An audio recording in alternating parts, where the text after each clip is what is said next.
one day somebody does something unspeakable to someone else, to someone you hardly knew, and you do something about it because you can. This story comes to us from ABC News. A federal judge in Kentucky has dismissed Louisville, Kentucky's proposed settlement with the U.S. Department of Justice over police reforms after the department withdrew its support of the plan earlier this year. Now, the Justice Department announced in May it was canceling proposed consent decrees with Louisville and Minneapolis that sought to curb police racial bias and abuses after the killings of George Floyd and Breonna Taylor that spurred nationwide protests in the summer of 2020. Remember that? The whole country burned. U.S. District Judge Benjamin Beaton wrote in a December 31st ruling that the responsibility to lead the Louisville Metro Police Department in compliance with federal law must remain with the city's elected representatives and the people they serve. A judge in May dismissed Minneapolis's proposed consent decree, which places a federal officer in charge of tracking the progress of reforms laid out in agreement. Justice Department officials under President Joe Biden's administration conducted a multi-year investigation in Louisville, prompted by the fatal shooting of Breonna Taylor and police responses to public protests in 2020.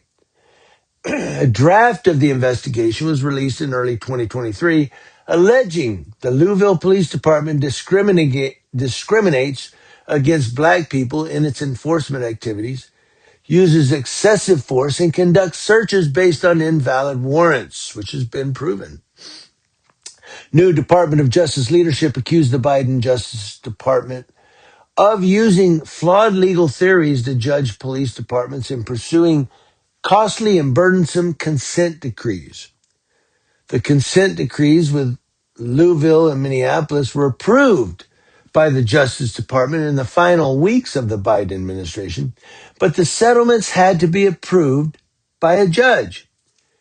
Beaton wrote that his ruling doesn't prevent the parties from undertaking the hard work of reform themselves. Yeah, okay.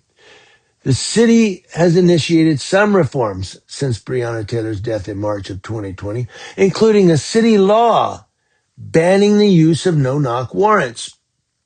The warrants were typically used in surprise drug raids. The city also started a pilot program that sends behavioral health professionals to some 911 calls. The city also paid a $12 million wrongful death settlement to Breonna Taylor's family. Now, earlier this year, former Louisville police detective Brett Hankinson became the first officer involved in the Taylor raid to go to prison for that screwed up warrant. A judge sentenced Hankinson to nearly 3 years in prison on an excessive force conviction, despite the Justice Department's efforts to reduce his sentence to 1 day of time served. Hankinson shot 10 rounds after police were fired on by Taylor's boyfriend from inside her apartment. Hankinson shot blindly into Taylor's windows but didn't strike anyone inside or in a neighboring apartment.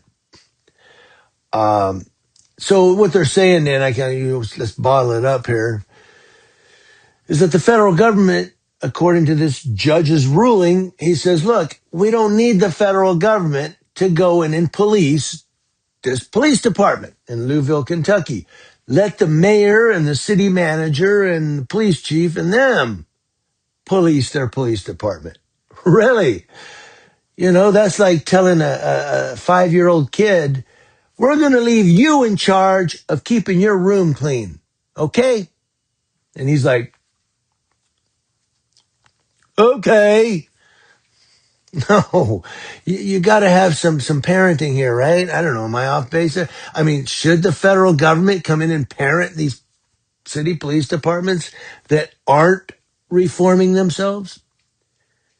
Because really what you're doing is you're asking somebody, like a police chief or a city manager who's kind of turning their heads to police corruption, excessive use of force, violation of department policies, violation of civil rights.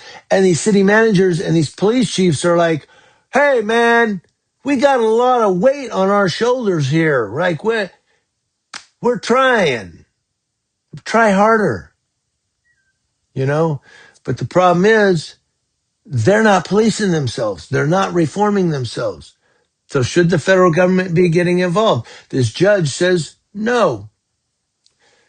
What do you all think?